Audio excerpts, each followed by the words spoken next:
Welcome to Future Pulse, a podcast series brought to you by IPI, your innovation partner for impact. Together, we will explore how ideas, creativity, and collaboration drive impactful innovation. Welcome to this episode of Future Pulse, where we will be discussing what innovation without borders means and how companies can achieve growth beyond boundaries. I'm Yvonne Chan, and joining me for the discussion today, we have Jonathan Lim, Director, Global Innovation Network at Enterprise Singapore, and Kelvin Lim, the Group CEO of Durapower Holdings. Welcome, Jonathan and Kelvin. The number of local businesses going overseas dropped 38% last year as global travel restrictions were imposed. But we have firms that continued to pursue internationalization by attending virtual trade fairs or online networking events and much more. So, why is the internationalization of businesses so important? And how can companies maneuver the business challenges brought about by COVID-19 and scale beyond Singapore? I want to kick off our discussion with a quick self-introduction and your role at ESG and Durapower. Let's start with you first, Jonathan.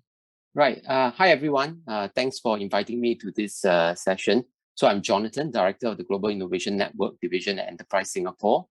My role is really to connect Singapore to the other startup and innovation ecosystem around the world. We want to create a two-way flow between Singapore and the ecosystem, helping Singapore enterprises plug into the ecosystem and attracting foreign tech enterprises to use Singapore as a base to access Southeast Asia. The program or this initiative, we call it the Global Innovation Alliance, or GIA in short. Sounds like a great program for a lot of SMEs to tap into. Kelvin, what about your role at Durapower Holdings? Good afternoon, Yvonne and Jonathan. Thanks for having me to be part of the conversation today. My pleasure to be here. My name is Kelvin. I'm Group CEO of Durapower Holdings. Let me give a quick introduction about the company as well. We are a local company, and our business is on energy storage systems, lithium batteries in particular. We design, we manufacture, we system integrate, and we are a tier one supplier to several customers worldwide. We focus on three major market verticals. First one is on e-mobility. That would be electric vehicles, vessels, and all that. The second vertical that we focus on is on specialty platforms. This would be the autonomous vehicles, off-road vehicles that would use hybrid electric or fuel cell hydrogen solutions. So the third market vertical that we are involved in right now is on stationary systems. And that's where we put batteries and integrate them into renewable energy, such as solar, wind, and other forms of energies in a setting of a microgrid or smart grid, where we deploy energy efficiently and cleanly, to be important. That's very exciting and also very focused, on the future. It seems there's a lot of things are happening at Durapower's side. Thanks for that introduction, Kelvin. Circling back to you now, Jonathan. This pandemic has significantly altered the context for cross-border businesses. I want to find out, what sort of impact have you observed in the context of our local SMEs? Has there been a slowdown in the demand to expand overseas during this time of the pandemic? Because it is very challenging. Yeah, Yvonne, expectedly, right? Global travel restrictions have slowed down internationalization activities among Singapore enterprises. But nonetheless, I think many of the enterprises have continued to pursue internationalization in different forms, reflecting very sustained interest and desire by our enterprises to adapt and capture overseas business opportunities. We're seeing that China and Southeast Asia remain the top markets of interest. We have also been very encouraged by the strong interest of our GI programs, be it our acceleration programs or our co-innovation programs. Overall, the numbers have continued to grow despite COVID.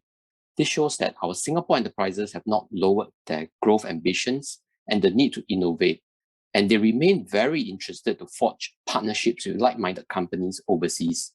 Similarly, we have also seen strong interest from overseas enterprises seeking business opportunity with Singapore enterprises. Again, it shows that Singapore enterprises do bring along unique value propositions, including helping overseas enterprises plug into Singapore's innovation ecosystem and access the ASEAN market. To help our enterprises, we have expanded our GIA to more cities and countries. And early this year, we also joined the Eureka Network, which will provide more co-innovation opportunities for our local companies.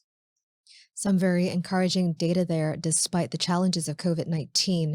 But what about Durapower's internationalization journey, Kelvin? How has that changed as a result of the pandemic? I know in 2014, when you first joined the firm, you had already moved the focus away from China to Europe.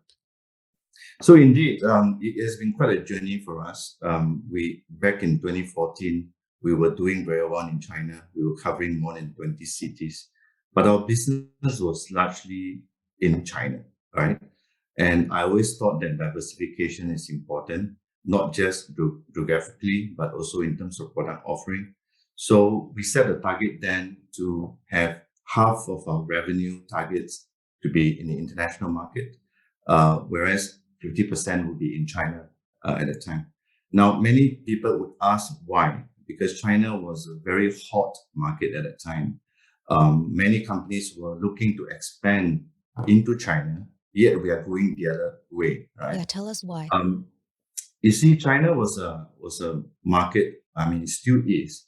The government would drive and create market growth with very strong policies or government subsidies.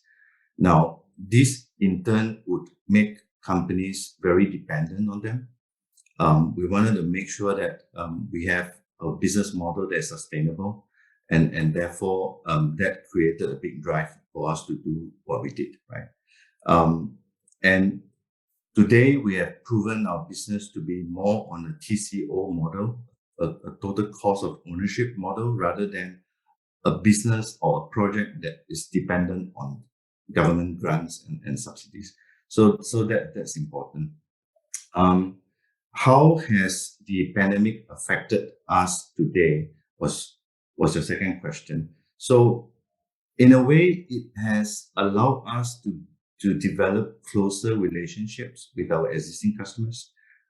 We do have more focused time to strengthen the strategic alignment, and we were also able to expand our market reach through our local presence in the different countries where we are at right now. However, because of the travel limitations, it is kind of hard for us to develop new markets, and that's a challenge. That is a big challenge, and that actually brings me nicely to my next question then. Because of the pandemic, Kelvin, you've said it's really hard to try and reach out to other markets. So in the meantime, what are you guys trying to do to get around that problem?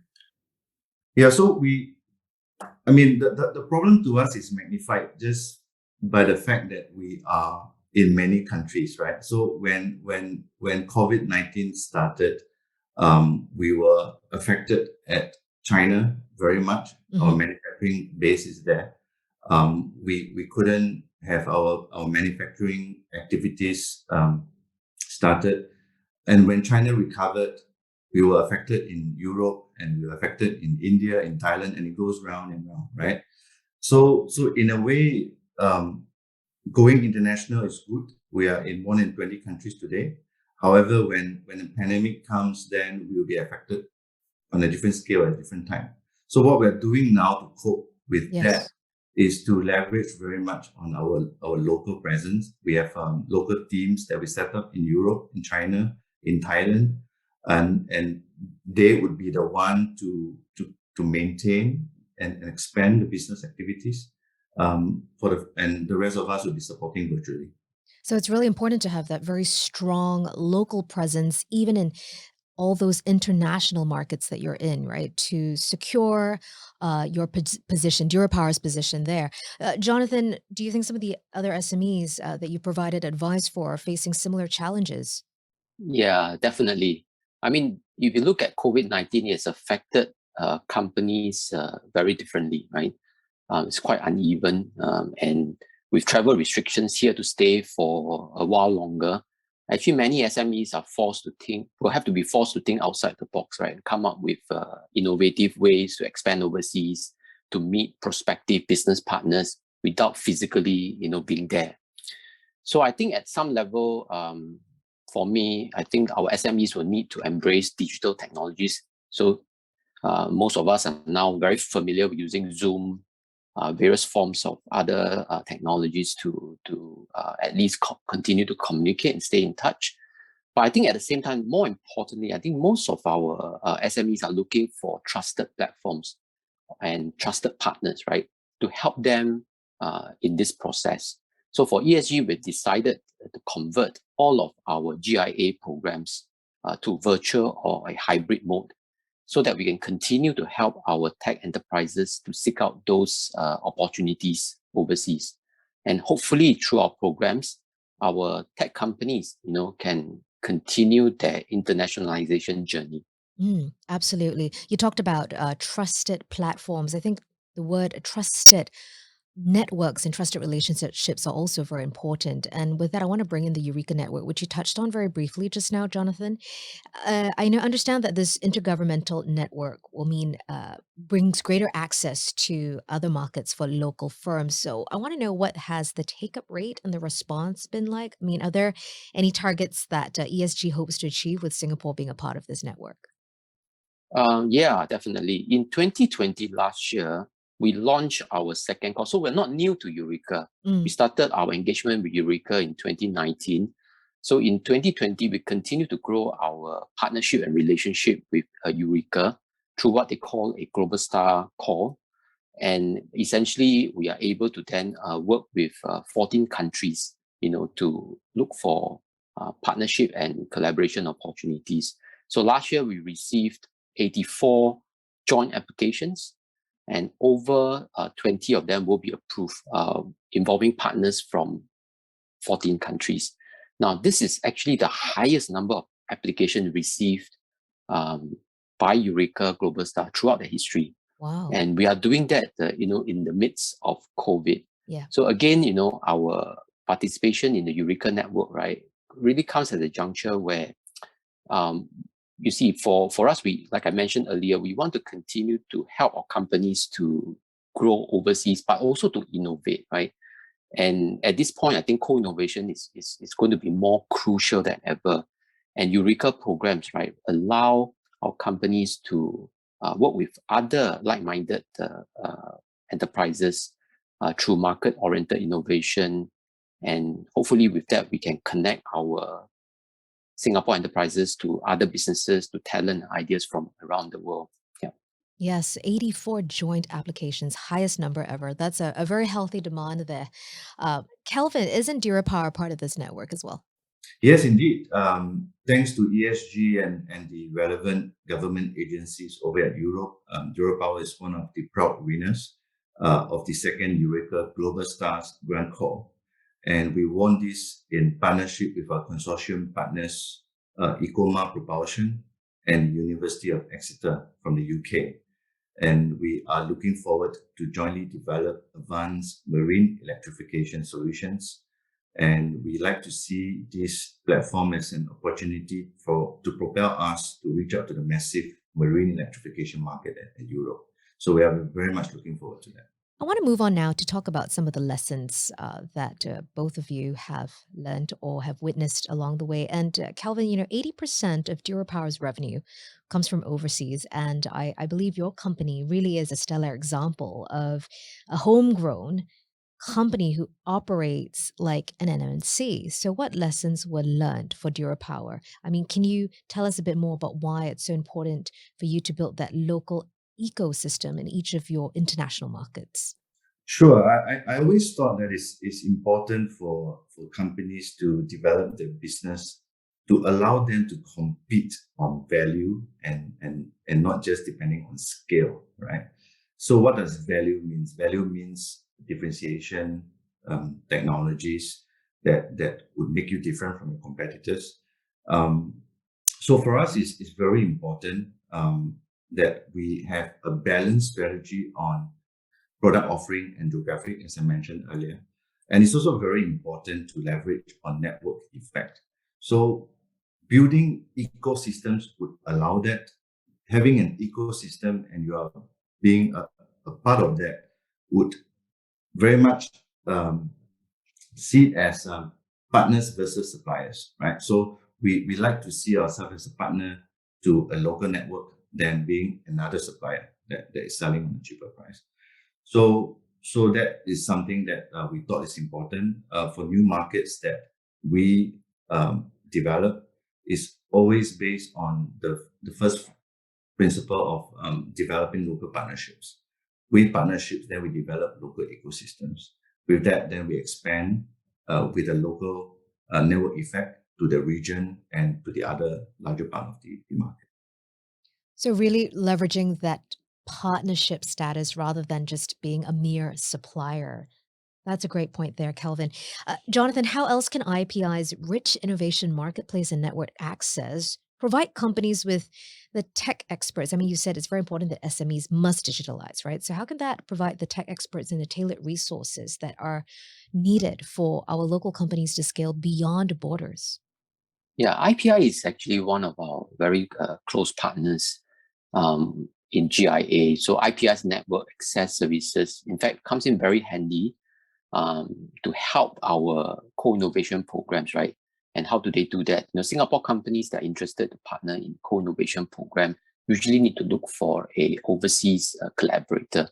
And this is where, IPI can come in to help us. If they're missing a collaborator, they can leverage on the platform to find potential partners and like-minded companies or enterprises that can work with them. IPI also partners with the Enterprise Europe Network E, and so enterprises can actually benefit from the access to member organizations in over 60 countries worldwide under this network umbrella. So together with IPI, we hope to foster greater collaboration and help businesses find partners, find matching technologies, and hopefully that can help them to develop new products, new solutions for the global market. If I can just add a point to what Jonathan has shared. Of course, Kelvin. Yeah, one big lesson that we learned was that small companies can achieve big things too, right? So one example I like to cite is back in 2014 when we first entered Europe. There was a very large tender at that time in the city of Eindhoven. Mm-hmm. We were up against the world's largest battery companies from China, from Korea, from Japan. And there we were, Durapowers, a small company from Singapore. No one knew who we were, but we were lucky to win the tender, and not just win, we won 100% of that. Yeah, so that's a big lesson. No fear, always go for it. It's an open market for anyone. That really is a very inspiring story. And thank you for sharing that anecdote with us, Kelvin. And as what Jonathan pointed out, I think there's so many avenues out there right now that SMEs can tap on, to scale beyond borders. And I do hope that those owners of SMEs who are listening to this podcast will know where to go, after we conclude our conversation today. But Kelvin, why do you also think having a global perspective and that overseas venture experience is so important for businesses? It's very important as it provides a very effective matchmaking platform to build the bridge between technology companies and markets, right? And it goes both ways, really. For us to want to enter into new markets, to seek new technologies, and this platform is very good for that. So, what key advice would you give to local firms who are still looking to venture overseas? And for those who are already overseas, how can they continue to thrive in those markets and innovate without borders? Jonathan. Yeah, the post-COVID world basically will be going to be very different. I think we cannot assume that we're going to go back to the pre-COVID world, right? So what it means is that things may become more volatile, yeah. But having said that, I think our enterprises, most of them have started to prepare themselves for this, right? By looking at, like just now I mentioned about digitalization, embracing digital solutions, continuing with looking at productivity improvement, innovation, and business transformation. I think those are all good. but it's also critical for enterprises to continue to look for new demand and new market, right? And I think by doing that, then enterprises will be able to seize opportunities in new growth sectors that post-COVID, and obviously new markets that may have not emerged pre-COVID. So innovation and internationalization to us are mutually reinforcing pillars. We think that SMEs will definitely have to innovate and internationalize at the same time. Given our small size, right? Given Singapore's small size, we definitely have to do that. So at the same time, we also believe that enterprises need to look at innovative products because they can't look at selling, another Me Too product. Yeah. So we see that as very important for them to create intellectual property, build new brands. Yeah. So hopefully through our GI programs, we can help our companies to tap on those opportunities. Create new intellectual property, and innovation and internationalization go hand in hand. Kelvin. I think for companies who are looking to venture overseas, it is important to define a clear strategy based on differentiation and value add. Then next thing is to pick the right place to fight your battle, right? That's And hard it's though, huh? Pick the right place. yeah. But it's a process that sometimes you get it right, sometimes you get it wrong, but it's important to learn when you are wrong and then pick yourself up and go again, right? And it's also crucially important to embrace local partnerships. I can't say that enough. It's really important because that is often the fastest way to penetrate new markets. Yeah, the importance of local partnerships. Thank you so much, Jonathan and Kelvin, for sharing all your valuable insights with us today. Internationalization, it can seem very daunting, but there are avenues where companies can seek funding and advice, as pointed out by Jonathan. And challenging as it may be, there are certainly exponential benefits to be reaped from scaling beyond our shores and innovating without borders, and not forgetting how integral local partnerships are to this process. And in the parting words of Kelvin, small companies can achieve big things too. Thank you so much, gentlemen. Thank you, Thanks Yvonne. everyone. Thanks, Thanks, Kelvin, Yvonne. Bye. I'm Yvonne Chan. Thank you so much for joining us. We will see you next time for another exciting and insightful episode.